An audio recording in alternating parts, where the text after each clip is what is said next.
मैंने कभी सोचा नहीं था बचपन में कि मैं स्पोर्ट्स एंकर बनूंगा। रिक ने मुझे बोला कि यार ESPN स्टार स्पोर्ट्स में एक जॉब है और हर्षा भोगले का शो बन रहा है AP fist champions of the world, क्या तू उसमें काम करेगा? तो मैंने रिक को बोला हाँ यार व्हाई नॉट। दिनों के बाद अचानक से मैं जा रहा था तो सुधीर जी मुझे मिले और उन्होंने मुझसे पूछा कि यार तुम्हारा पासपोर्ट है? मैंने कहा हाँ सर मेरे पास पासपोर्ट है। तो बोला अगला टूर्नामेंट कौन सा आ रहा है? तो मैंने उनसे कहा कि T20 वर्ल्ड कप आ रहा है, वेस्ट इंडीज में है। तो उन्होंने असाइनमेंट हेड को बुलाया और उन्होंने बोला कि अब ये लड़का जाएगा वर्ल्ड कप कवर करने के लिए। कुछ फैंस आए और उन्होंने बताया कि जो बगल वाला जो पब है वहाँ पे बड़ा झगड़ा हो रहा है और इंडियन प्लेयर्स के साथ जो है वो लोगों की लड़ाई हो रही है। तो मैं फटाफट वहाँ से दौड़ा। उसके बाद जब वो हमारे चैनल में स्टोरी चलनी शुरू हो गई तो बहुत हंगामा मच गया पूरे देश में। शिखर धवन का मैं इंटरव्यू कर रहा था और नेट्स में एक दूसरा प्लेयर जो था वो बड़ी प्रैक्टिस कर रहा था और उसकी 100% जो बॉल्स थी वो middle of the bat touch हो रही थी 100%। तो मेरा ध्यान बार बार उस प्लेयर पे जा रहा था। वो प्लेयर कोई और नहीं था दोस्तों, वो प्लेयर थे। दोस्तों खेल आपको बहुत सारी चीजें सिखाते हैं। खेल आपको सिखाते हैं फाइट बैक, खेल आपको सिखाते हैं टीम स्पिरिट और खेल आपको सिखाते हैं सबसे इंपॉर्टेंट जीतना। अगर आप खेल की स्पिरिट को समझ गए तो फिर जिंदगी की स्पिरिट को समझने में देर नहीं लगेगी। हेलो फ्रेंड्स, मैं हूं रवीश और आज मैं आपको बताऊंगा अपनी कहानी। तो मेरी कहानी शुरू होती है एक बहुत ही छोटे से शहर से, यानी कि कोटद्वार से। कोटद्वार उत्तराखंड का एक बहुत ही छोटा शहर है। तो दोस्तों मैंने कभी सोचा नहीं था बचपन में कि मैं स्पोर्ट्स एंकर बनूंगा, बट मैं जरूर जो लोकल मैचेस हुआ करते थे उनमें कमेंट्री जरूर किया करता था। खेल से ज्यादा ध्यान मेरा कमेंट्री में रहता था।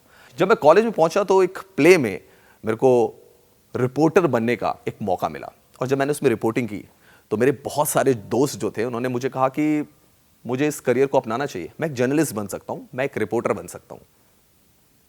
उसके बाद दोस्तों मेरी समझ में नहीं आया कि आखिर यहां तक पहुंचा कैसे जा सकता है। तो मेरे एक दोस्त थे और उन्होंने मुझे बताया कि उनके पड़ोस में एक पत्रकार आए हैं और उनसे अगर मैं संपर्क साधूं तो शायद मुझे पता लग सकता है कि कैसे इलेक्ट्रॉनिक मीडिया में जाया जा सकता है या कैसे एक रिपोर्टर बना जा सकता है। तो मैंने उनका टाइम लिया, मैं उनसे मिलने पहुंचा। उन्होंने मुझे कहा कि आजकल क्योंकि इलेक्ट्रॉनिक मीडिया में कोर्सेज की बहुत ज़्यादा इंपॉर्टेंस बढ़ गई है तो मुझे फिर एक कोई ना कोई कोर्स ज़रूर करना चाहिए। तो दोस्तों उसके बाद मैं दिल्ली आया और दिल्ली आने के बाद मैंने कुछ इंस्टीट्यूट्स में पता किया और फिर मुझे ये भी मैंने पता किया कि कैसे एग्ज़ाम्स की प्रिपरेशन की जा सकती है। तो कोटद्वार से मैं दिल्ली शिफ्ट हुआ, मैंने एडमिशन लिया भारतीय विद्या भवन में और वहाँ से मेरी जो जर्नी थी जर्नलिज्म की वो एक स्टेप आगे बढ़ी। इसके बाद मैंने डीडी में स्पोर्ट्स में इंटर्नशिप की एंड उसी दौरान मेरा एक फ्रेंड है रिक गांगुली। रिक गांगुली इस वक्त सोनी में, सोनी 6 में वो हैं, सीनियर प्रोड्यूसर की पोस्ट में है वो और मुझे बड़ी फॉरेन लोकेशंस में मिलते रहते हैं। ऑस्ट्रेलिया में भी मिले थे, अभी UAE में भी मिले थे। तो रिक मेरा क्लासमेट था। तो रिक का मुझे एक दिन फ़ोन आया अचानक से और रिक ने मुझे बोला कि यार ESPN स्टार स्पोर्ट्स में एक जॉब है और हर्षा भोगले का शो बन रहा है AP fist champions of the world, क्या तू उसमें काम करेगा? तो मैंने रिक को बोला हाँ यार व्हाई नॉट। तो उस समय ESPN स्टार स्पोर्ट्स का जो ऑफिस था वो गुड़गांव हुआ करता था। तो रिक ने मुझे नंबर दिया अजेश रामाचंद्रन का। अजेश रामाचंद्रन उस शो के प्रोड्यूसर थे। अब अजेश रामाचंद्रन जो है वो ICC में है एंड वो दुबई में जॉब करते हैं। तो मैंने अजेश को फ़ोन किया, उन्होंने कहा ठीक है आप आ जाओ। इंटरव्यू हुआ और इस तरह मुझे मेरी पहली नौकरी मिली। तो वहाँ से मेरी जर्नी वहाँ पे शुरू हुई। AP fist champions of the world एक शो था, क्विज शो था जो कि ESPN स्टार स्पोर्ट्स में आता था। उसमें मैंने प्रोडक्शन असिस्टेंट काम सबसे पहले शुरू किया। ताहिर ने मुझे बोला कि you are a anchor material, you are a reporter material, तो स्क्रीन के पीछे नहीं स्क्रीन के आगे काम कर। और उन्होंने मुझे कहा कि सुधीर चौधरी जो है वो एक नया चैनल लेकर आ रहे हैं। सुधीर चौधरी जो कि अब जी मीडिया के एडिटर इन चीफ हैं, आप उनका शो भी देखते होंगे DNA। तो उन्होंने कहा कि वो एक नया चैनल लेकर आ रहे हैं लाइव इंडिया, तो वहाँ ट्राई कर। और ताहिर ने मुझे सुधीर जी का नंबर दिया। सुधीर जी को मैं देखता था कि वो रजत जी के साथ इंडिया TV में शो किया करते थे 9 बजे का।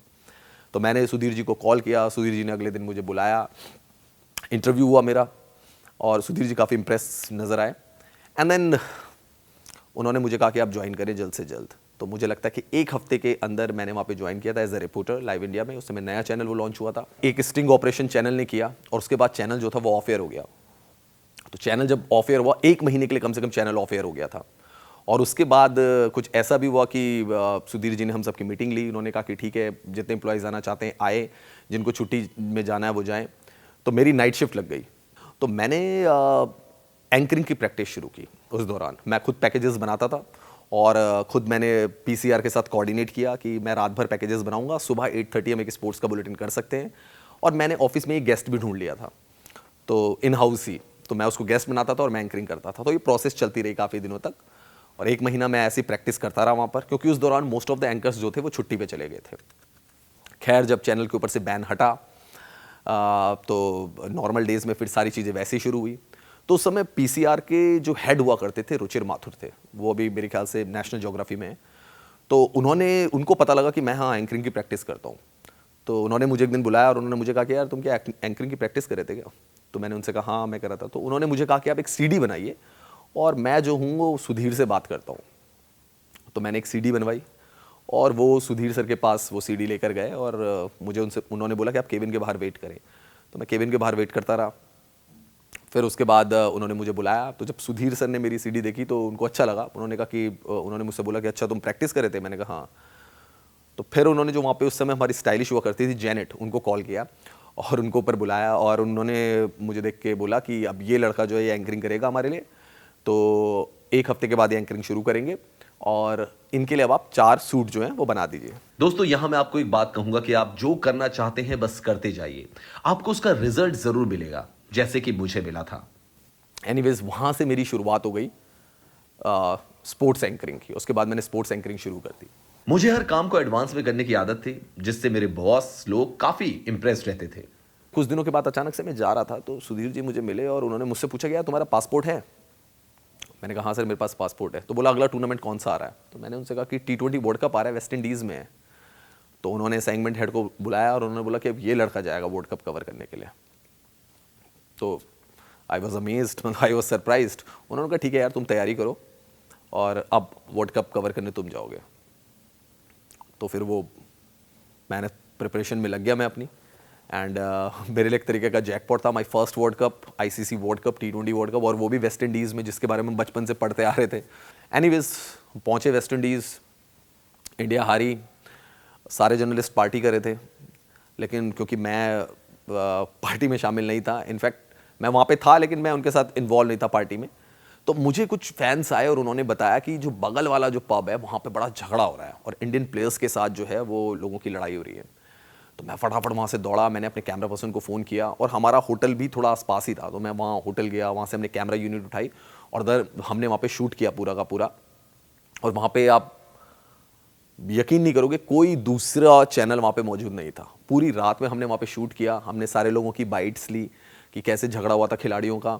एंड देन हमने जो बार का ओनर था उसकी भी मैंने बाइट ले ली। और उसके बाद क्योंकि 9.5 घंटे का डिफरेंस होता है वेस्ट इंडीज़ और इंडिया में, उसके बाद हम रात में आए, हमने सारी फीड भेजी। एंड वो उसके बाद जब वो हमारे चैनल में स्टोरी चलनी शुरू हो गई तो बहुत हंगामा मच गया पूरे देश में। पहली बार इंडियन क्रिकेट की हिस्ट्री में ऐसा हुआ कि 7 इंडियन प्लेयर को नोटिस भेजा गया, 7 इंडियन प्लेयर्स को। मुझे याद है मैं वेस्ट इंडीज़ से पहुंचा था, बारबाडोस से पहुंचा था लंदन, और जब मैं एयरपोर्ट में पहुंचा गैटविक में, तो गैटविक में बहुत सारे इंडियन न्यूज़पेपर हुआ करते थे। तो वहाँ पे नवभारत टाइम्स भी एक रखा हुआ था। मैंने जब नवभारत टाइम्स उठाया तो उसमें फ्रंट पेज पे मेरी स्टोरी छपी हुई थी और उसमें लिखा हुआ था कि 7 भारतीय प्लेयर्स को नोटिस बीसीसीआई ने दिया है। तो मैंने पेपर में देखा, मैंने कहा यार मेरी जो स्टोरी है काफ़ी बड़ी हो गई। तो खैर रिएक्शंस तो मुझे मिल ही रहे थे, 24 घंटे हम लाइव पे भी रहते थे, फ़ोन पे भी रहते थे। फिर देन मैं वापस आया इंडिया, तो ऑफिस में भी काफ़ी वेलकम हुआ और बहुत सारे जितने भी अपने रिपोर्टर्स थे उनके मैंने देखा कि बहुत सारों के कॉल मैसेजेस बड़े सारे आए। तो काफ़ी ज़्यादा मतलब ऑफिस में भी काफ़ी नाम हो गया, बाहर भी काफ़ी नाम हो गया। उसके बाद एक ऐसा इंसिडेंस हुआ कि साइना नेहवाल से मेरी अच्छी जान पहचान थी, क्योंकि वो दिल्ली आती थी बैडमिंटन खेलने, तो हम उनका इंटरव्यू लेते थे। सिर्फ क्रिकेट पे फोकस नहीं था, बाकी स्पोर्ट्स पे भी था। तो साइना नेहवाल, मुझे याद है वो सुपर सीरीज़ जीत के आई थी दिल्ली में और मैं उनका इंटरव्यू करने गया था साइना नेहवाल का। तो जब मैं साइना नेहवाल का इंटरव्यू करने गया तो साइना ने कहा, वहाँ पे बहुत सारी भीड़ थी और पहली बार इंडिया की कोई लड़की थी उसने सुपर सीरीज़ जीती थी। तो उन्होंने मुझे कहा कि मैं यहाँ इंटरव्यू नहीं दूंगी, आप मेरे होटल आ जाइए। तो साइना की गाड़ी निकल गई, मेरे को थोड़ा टाइम लग गया। जब मैं होटल में पहुंचा तो मैंने वहाँ पे देखा कि आशुतोष, जो किस समय मैनेजिंग एडिटर थे IBN 7 के, एंड आम आदमी पार्टी से भी अभी जुड़े हुए थे, अभी तो पॉलिटिकल एनालिस्ट हैं, वो उनका एक प्रोग्राम जाता था हॉट सीट। तो हॉट सीट बट स्टार्ट होने वाला था एंड साइना जो थी वो हॉट सीट में उस दिन जो थी गेस्ट थी। लेकिन जैसे ही मैं पहुंचा तो साइना ने मुझे देखा, तो मैंने साइना को बोला साइना, तो साइना ने जो था वो लैपल अपना जो माइक होता है उसको गिरा दिया और वो सीट से उड़ गई। तो आशुतोष जी को बड़ा ऑकवर्ड लगा कि ये क्या हो गया, मतलब कोई रिपोर्टर आया और ये मेरा शो कैसे छोड़ के जा रही है। तो उन्होंने बोला कि नहीं, मेरे को पहले रवीश को इंटरव्यू देना है। उन्होंने उनको काफ़ी कन्विंस करने की कोशिश की बट वो उठ के आ गई और उन्होंने मुझे पहला इंटरव्यू दिया अपना, और मैंने इंटरव्यू किया। और मैंने ये नहीं किया टाइम्स नाउ एंड न्यूज़ 24 उनको भी मैंने वो इंटरव्यू दिलाया। उसके बाद मैं आशुतोष जी के पास गया, मेरी उनसे बात हुई काफ़ी। तो मैंने उनसे बोला कि मैं आपका बड़ा फ़ैन हूँ और मैं इंटर्नशिप करता था जब आप आज तक में थे। तो उनसे मेरी काफ़ी सारी बात हुई, तो उन्होंने कहा ओके यार वेल डन, ये सब उनकी बात हुई। उसके बाद उनका शो जो है शुरू हो गया। इसके 10 दिन के बाद मुझे IBN 7 से ऑफ़र आ गया। फिर 2011 वर्ल्ड कप के मैचेस कवर किए, कॉमनवेल्थ गेम्स जो हुए थे वो कवर किए थे। बड़ा मज़ा आया कॉमनवेल्थ गेम्स कवर करके। इंडिया ने 100 मेडल्स जीते थे उसमें, और साइना ने उसमें 100 जो मेडल था वो दिलाया था इंडिया को। बड़ा मज़ा आया वहाँ पे, गेमिंग कवर की। And then Ashutosh ji and Rajdeep Sardesai, वो दोनों बहुत ज़्यादा क्रिकेट के बहुत ज़्यादा जानकार थे, बहुत ज़्यादा इंटरेस्ट लेते थे, तो उनके साथ काम करके मज़ा आया। बट देन दोस्तों उसके बाद कुछ ऐसा हुआ, एक फेज़ ऐसा भी आया कि अप्स एंड डाउन्स क्योंकि लाइफ के चलते रहते हैं, तो एक फेज़ ऐसा भी आया कि मेरी जॉब चली गई। और वो जॉब ऐसी गई कि काफ़ी दिनों तक मेरे पास कोई काम नहीं था। मतलब आप ये सोच लीजिए कि मैंने डिसाइड कर लिया था कि मुझे वापस जाना है। तो बस ऐसे ही दिन गुजरते जा रहे थे, और आप CV देते रहते हैं दूसरे दूसरे ऑफिसेस में, बट कभी वो क्लिक नहीं करता है। बट एनीवेज मैं वापस अपने घर चला गया कुछ दिनों के लिए। और जब मैं वापस गया तो मैं बहुत सारे चैनल्स में मैंने अपने रिज्यूम दे रखे थे, और फिर वहाँ से मेरी जर्नी शुरू हुई न्यूज़ नेशन के लिए। तो न्यूज़ नेशन में इंडिया उस समय पाकिस्तान की भी एक सीरीज़ हुई थी, मोहम्मद शमी ने उसका अपना डेब्यू किया था उसमें, वो सीरीज़ कवर की सबसे पहले। और उस सीरीज़ में जुनैद खान पाकिस्तान के बॉलर थे, उन्होंने बड़े विकेट लिए थे। मिसबा आए थे एज ए कैप्टन, उनका इंटरव्यू किया स्टार्टिंग में ही। साल 2014 में बांग्लादेश में वर्ल्ड कप कवर करने गया था। इसके बाद 2015 में ऑस्ट्रेलिया में वर्ल्ड कप कवर किया, फिर निदाहसा ट्रॉफी कवर की। लंदन में इंग्लैंड और न्यूजीलैंड का फाइनल भी कवर करने का मौका मिला। 2018-19 की जब बॉर्डर गावस्कर सीरीज़ हुई, वहाँ पे भी मैं आपको बताना चाहूँगा इलेक्ट्रॉनिक मीडिया से कोई था नहीं, आई वॉज देयर। और मुझे याद है फर्स्ट डे रोहित शर्मा ने सबसे पहले जब मीडिया देखी थी तो उन्होंने यही कहा था कि यार इंडिया से कोई आया नहीं है क्या। खैर वो सीरीज़ बड़ी रोमांचक रही, और भारत उस सीरीज़ को 3-1 से भी जीत सकता था। भारत ने 2-1 से वो सीरीज़ जीती। बहुत सारे बैंटर हुए Tim Paine and Rishabh Pant के बीच में भी। बट भारत के लिए पहली बार भारत ने अपनी क्रिकेट हिस्ट्री में पहली बार वहाँ पे जाके सीरीज़ जीती, और मैं उसका गवाह बना।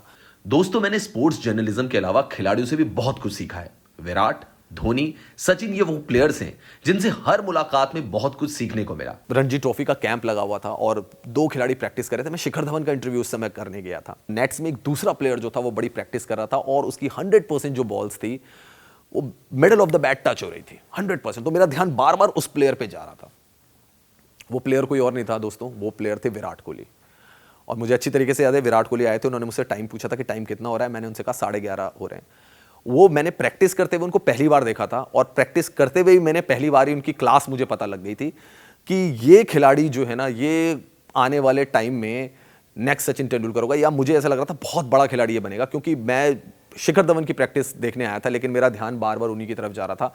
वो 100 में से 90 ball middle of the bat hit कर रहे थे फिरोज शाह कोटला के नेट में। मैंने उस दिन उनकी अद्भुत ट्रेनिंग देखी, उसी मेहनत के चलते वो आज विराट कोहली हैं। एक इंसिडेंस और है, वो मेरा third in fact ICC world cup था 2010, 2011 and then 2014 T20 world cup. And then अच्छी बात ये रही कि भारत जो था इसके फाइनल में पहुंचा, और धोनी कैप्टन थे ऑफ कोर्स। मैंने धोनी से सवाल भी पूछा कि 2007 हम आपकी कप्तानी में जीते थे, 2014 में क्या आप सोच रहे हैं। धोनी ने मुझे याद है जवाब दिया था कि यार मुझे तो कल का ध्यान नहीं रहता, मुझे अभी ध्यान नहीं है कि 2007 वर्ल्ड कप फाइनल के पहले क्या हुआ था। लेकिन उन्होंने एक बड़ी इंपॉर्टेंट बाइट दी थी धोनी ने उसमें कहा था कि मैं हारना नहीं चाहता हूँ। दोस्तों ऐसा कहते वक्त धोनी के चेहरे पर जो कॉन्फिडेंस दिख रहा था वो मैं बयान नहीं कर सकता। एक इंसिडेंस दोस्तों मुझे मास्टर ब्लास्टर सचिन तेंदुलकर का याद है, क्योंकि सचिन, जब मैं जर्नलिज्म करने आया तो Sachin was already God of the cricket. बहुत बड़े खिलाड़ी, मतलब इतनी सिक्योरिटी उनकी हुआ करती थी, ऐसे लगता था देश का प्राइम मिनिस्टर आ गया है। But very down to earth, very humble. तो सचिन एक दिन जा रहे थे और बड़ी ह्यूमन चेन बनी रहती थी, मतलब पुलिस की चेन बनी रहती थी। तो मैंने सचिन से बोला कि सचिन, तो सचिन रुक गए, और उन्होंने सोचा कि शायद मैं उनके साथ फोटो लेना चाहता हूँ, उनकी फोटो लेना चाहता हूँ। तो सचिन तेंदुलकर ने मुझे कहा कि यस क्लिक फ्रॉम देयर। तो मैंने सचिन से बोला कि मुझे फोटो नहीं चाहिए आपकी, I want to have autograph. तो सचिन ने बोला मुझे कि ठीक है, I will come after 20-30 minutes. और सचिन तेंदुलकर पवेलियन चले गए। मैं फिर उसके बाद अपनी PTC करने लग गया, जो भी मुझे रिपोर्टिंग का काम करना था। मुझे लगा नहीं था कि सचिन तेंदुलकर वापस आएंगे, इतना बड़ा खिलाड़ी, और मेरे को लगा वो चले गए होंगे। बट आफ्टर 20-25 मिनट्स में देखता हूँ कि सचिन तेंदुलकर शॉट में आते हैं, और वो ऐसे करके किसी को देख रहे हैं, और फिर उन्होंने मुझे आवाज़ लगाई कि हे यू कम हियर। तो वो मैंने उनके कुछ वो मेरे दोस्तों ने कुछ पोस्टर्स एंड वो सब दे रखे थे। मैं सचिन तेंदुलकर के पास जैसे गया तो वो पुलिस ने रोकना शुरू कर दिया वहाँ पे। तो सचिन ने कहा नहीं आने दो। और फिर सचिन तेंदुलकर ने मुझे ऑटोग्राफ्स दिए और फिर वो बोला उन्होंने मुझे कि ठीक है, मैंने कहा हाँ, फिर वो चले गए। तो आई वॉज सो अमेज्ड, मतलब मैं इतना खुश हुआ कि यार सचिन तेंदुलकर जिसको हम बचपन से देखते आ रहे हैं, जिसके बारे में हम सुनते आ रहे हैं, वो इंसान प्रॉमिस करके गया था कि वो 20-25 मिनट बाद वापस आएगा और वो वापस आया और उसने ऑटोग्राफ साइन किए। तो ये बताता है कि कितने बड़े खिलाड़ी हैं बट कितने बड़े ह्यूमन बीइंग है सचिन तेंदुलकर। ये भी उस इंसिडेंट से पता लगा। बाद में जब उनकी बायोग्राफी आई और मैंने बायोपिक आई, मैंने उनका इंटरव्यू किया, तो उस दौरान मैंने वो गॉगल्स लगा लिए थे, उसका वीडियो भी यूट्यूब पे है। तो सचिन ने मुझे टोका भी था कि यहाँ पे तो रोशनी है, तुम कमरे के अंदर क्यों गॉगल्स लगा रहे हो। तो मैंने उनसे कहा कि मेरी थोड़ा आंखें छोटी है इसलिए मैं लगा रहा हूँ, बट वो उन्होंने मुझसे मजाक में कहा। But Sachin Tendulkar always humble person, always down to earth, और हमेशा फैंस के साथ बहुत अच्छे तरीके से बर्ताव करते हैं। ये एक क्वालिटी है जो मुझे लगता है कि हर क्रिकेटर को अपने अंदर रखनी चाहिए, बल्कि हर इंसान को अपने अंदर रखनी चाहिए। दोस्तों मैं आपको बताऊं कि अगर सारे मैचेस मिला के, IPL एंड एवरीथिंग मिला के भी मैंने 100 से ज़्यादा मैचेस को कवर कर लिया है। स्पोर्ट्स एंकरिंग मेरी शुरू रही, मैंने बहुत सारे एपिसोड बहुत सारे गेस्ट के साथ शूट किए, बड़ी सारी कहानियाँ उनकी पता लगी, and then voice over and shows का प्रोडक्शन, ये सारी चीज़ें की हुई है। और इस तरह एक छोटी सी जगह से आया ये लड़का आज एक नेशनल चैनल न्यूज नेशन में एंकर एंड डिप्टी एडिटर है। दोस्तों मुझे काफी सारे अवार्ड्स भी मिले हैं, जैसे मुझे इंडिया ऑस्ट्रेलिया कम्युनिटी की तरफ से बेस्ट वर्ल्ड कप कवरेज का अवार्ड मिला। इसके अलावा टेंजरिन ग्रुप की तरफ से मुझे बेस्ट स्पोर्ट्स एंकर का अवार्ड मिला, और मुझे इंडियन लीगेसी अवार्ड की तरफ से भी सम्मानित किया गया। मेरा सबसे यही कहना है कि जिसको भी इस फील्ड में आना है, जिसको भी स्पोर्ट्स जर्नलिज्म को अपनाना है, मुझे लगता है कि उसके लिए सबसे ज़्यादा ज़रूरी है आपका नॉलेज, एंड सबसे इंपॉर्टेंट चीज़ है आपकी भूख। अगर आप ग्रीडी होंगे, थोड़ा सा आप हंग्री होंगे, तो आप इस काम को अच्छी तरीके से कर सकते हैं। आप समय का ध्यान मत रखिए कि 8 घंटे हो गए, 9 घंटे हो गए। अगर आपको कुछ चीज़ करनी है तो उसमें ज़्यादा से ज़्यादा आप फोकस करिए, कॉन्सेंट्रेट करिए, एंड भूल जाइए कि कोई टाइम की सीमा होती है, बस उसमें करते जाइए। जब तक आप डूबेंगे नहीं, मुझे नहीं लगता उस काम को आप अचीव कर सकते हो। इसलिए किसी भी चीज़ को अचीव करने के लिए, अपने एम को अचीव करने के लिए आपको उसमें डूबना पड़ता है, और अगर आप उसमें डूबेंगे तो कई बार ऐसा होगा कि फॉर्च्यून भी आपको फेवर करेगी और आपको सक्सेस मिलेगी। Thank you friends.